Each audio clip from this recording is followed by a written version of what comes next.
Question number पहले 11 देखते हैं और इसी में क्वेश्चन नंबर 12 भी देखेंगे। क्वेश्चन नंबर 11 में देखिए कह रहा है स्टेशनरी नेगेटिव चार्ज है in electric field experience electric force in the direction as shown. ठीक है, किधर डायरेक्शन होगी इलेक्ट्रिक फील्ड की, हॉरिजॉन्टली टू द लेफ्ट होगी या हॉरिजॉन्टली टू द राइट होगी या वर्टिकली डाउनवर्ड होगी या वर्टिकली अपवर्ड्स होगी। तो देखिए एक बार बताइए, ये नेगेटिव चार्ज है, इस पर फोर्स इधर लग रहा है और आपको पता है नेगेटिव चार्ज पर जो है फोर्स हमेशा याद रखना, अगर कोई चार्ज पॉजिटिव रखा होता है इलेक्ट्रिक फील्ड में तो याद रखना इस पर फोर्स जो लगता है इलेक्ट्रिक फील्ड की डायरेक्शन में लगता है, और अगर कोई चार्ज नेगेटिव होता है और अगर वो इलेक्ट्रिक फील्ड में रखा हो तो उस पर फोर्स किधर लगेगा, इलेक्ट्रिक फील्ड की डायरेक्शन के अपोजिट लगेगा।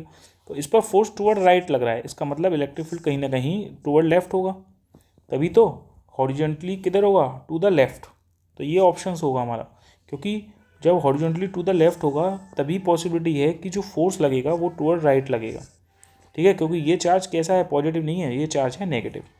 ठीक है, पहली चीज़ का सॉल्यूशन तो ये होगा क्वेश्चन नंबर 11 में ए पार्ट आंसर होगा इसका, याद रखना कितना होगा, ऑप्शन ए होगा। ठीक है, ये ध्यान रखना। अगर हम अब आते हैं क्वेश्चन नंबर 12 पर, तो देखिए क्वेश्चन नंबर 12 क्या कह रहा है, ये कह रहा है एक आइसोलेटेड पॉइंट चार्ज पार्टिकल है produce an electric field E at a distance 3 meter away from the distance of point at which the field is E/4। ये कह रहा है एक आइसोलेटेड पॉइंट चार्ज है, मान लो सिंगल पॉइंट चार्ज है, isolated मतलब सिंगल पॉइंट चार्ज है Q। ठीक है, इससे पहले R दूरी पर एक पॉइंट था P। ठीक है, जिस पॉइंट पर इलेक्ट्रिक फील्ड है E और ये दूरी दे रखी है शुरुआत में 3 मीटर की दूरी पर। तो ये वैल्यू इलेक्ट्रिक फील्ड आपको पता होगा, इलेक्ट्रिक फील्ड का फॉर्मूला ये होता है 1/4πε0 इंटू Q अपॉन कितनी है, R स्क्वायर कितनी है बेटा, 3 का स्क्वायर करोगे तो कितना हो जाएगा, 9 हो जाएगा। ठीक है, ये आ जाएगा।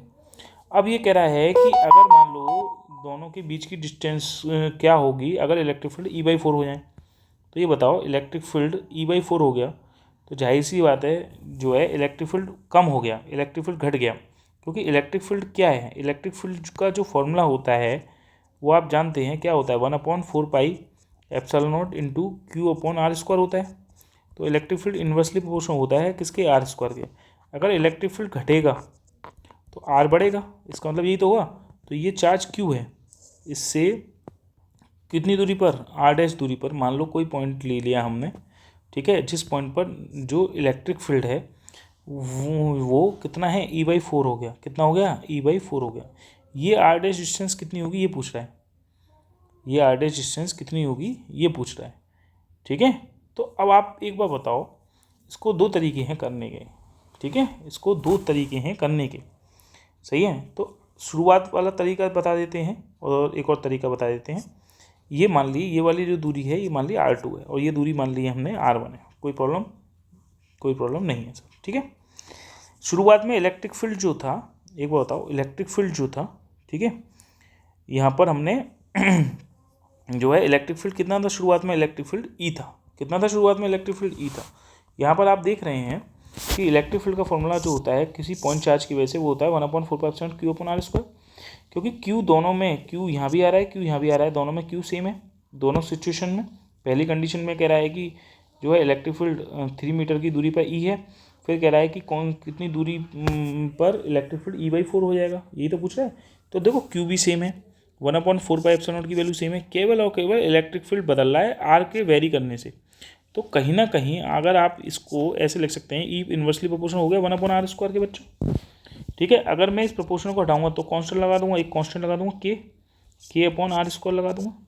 ठीक है, तो अगर मैं इसमें लिखूँ E1 बराबर लिख सकता हूँ मैं K/R1², और बेटा E2 अगर लिखूँ तो E2 बराबर लिख सकता हूँ मैं K/R2² लिख सकता हूँ। तो अगर हम देखें ये K तो कांस्टेंट है, ठीक है, अगर मैं इसका डिवाइड कर दूँ तो E1/E2 बराबर आ जाएगा, देखो R2²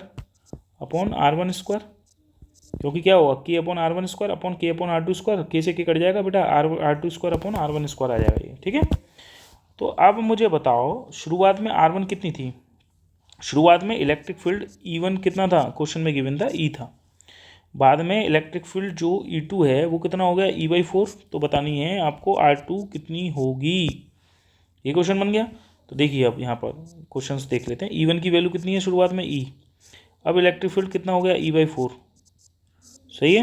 और R2 की वैल्यू कितनी होगी ये पूछ रहा है, ये क्वेश्चन में पूछ रहा है।